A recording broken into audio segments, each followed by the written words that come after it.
किसी समय पूरे देश को एक बहुत सोच समझ के लेना पड़ेगा कि हमारे देश में भी टीचर्स की सैलरी सबसे ज्यादा, किसी भी अधिकारी से ज्यादा होनी चाहिए। दिल्ली नगर निगम के शिक्षा विभाग द्वारा एक कार्यक्रम का आयोजन किया गया, जहां दिल्ली के पूर्व उप मुख्यमंत्री एवं शिक्षा मंत्री मनीष सिसोदिया बतौर मुख्य अतिथि शामिल हुए।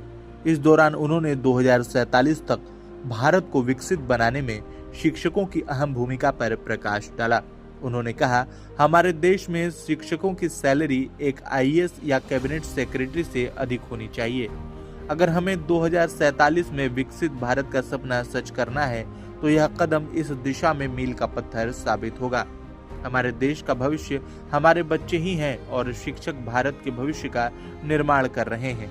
सिसोदिया ने अमेरिका, जापान, सिंगापुर, स्विट्जरलैंड का उदाहरण देते हुए कहा, इन देशों में शिक्षक का वेतन वहां के सबसे बड़े नौकरशाह से भी अधिक है। लिहाजा हमें विकसित भारत के निर्माण के लिए शिक्षा के क्षेत्र में क्रांतिकारी कदम उठाने होंगे। हमारे प्राइमरी के शिक्षकों के पास जो बच्चे हैं वो 2047 के लिए बहुत महत्वपूर्ण हैं।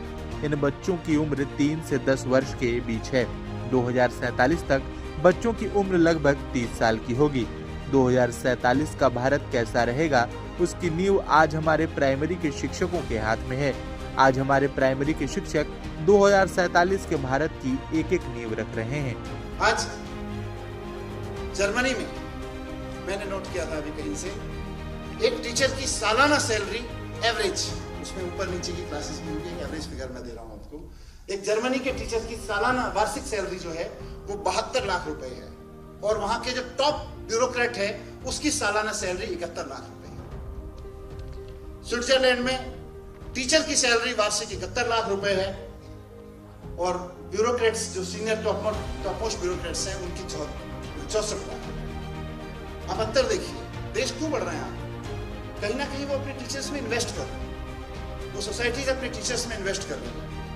मैं ये नहीं कह रहा कि टीचर्स को सबसे ज्यादा तनख्वाह दो और फिर जो सबसे ज्यादा सीनियर टीचर है उसको भारत का कैबिनेट सेक्रेटरी बना दो, नहीं, वो नहीं होगा। या डीएम बना दो। डीएम तो आईएएस को ही बनाना पड़ेगा। वो एक क्वालिफिकेशन लेके आते हैं, एक एक्सपीरियंस लेके आते हैं, खास तरह की नॉलेज लेके आते हैं, तो डीएम का काम तो एक आईएएस ही करेगा। लेकिन 5 साल में डीएम बन जाता है, लगभग तो 5 साल में एक आदमी डीएम बनता है, वो डीएम 5 साल वाला आईएएस ही बनेगा। लेकिन 5 साल के डीएम आईएएस की सैलरी और 5 साल के शिक्षा विभाग में काम कर रहे टीचर की सैलरी देखी जाए तो मेरी राय में 5 साल के टीचर की सैलरी ज्यादा होनी चाहिए एक आईएएस से।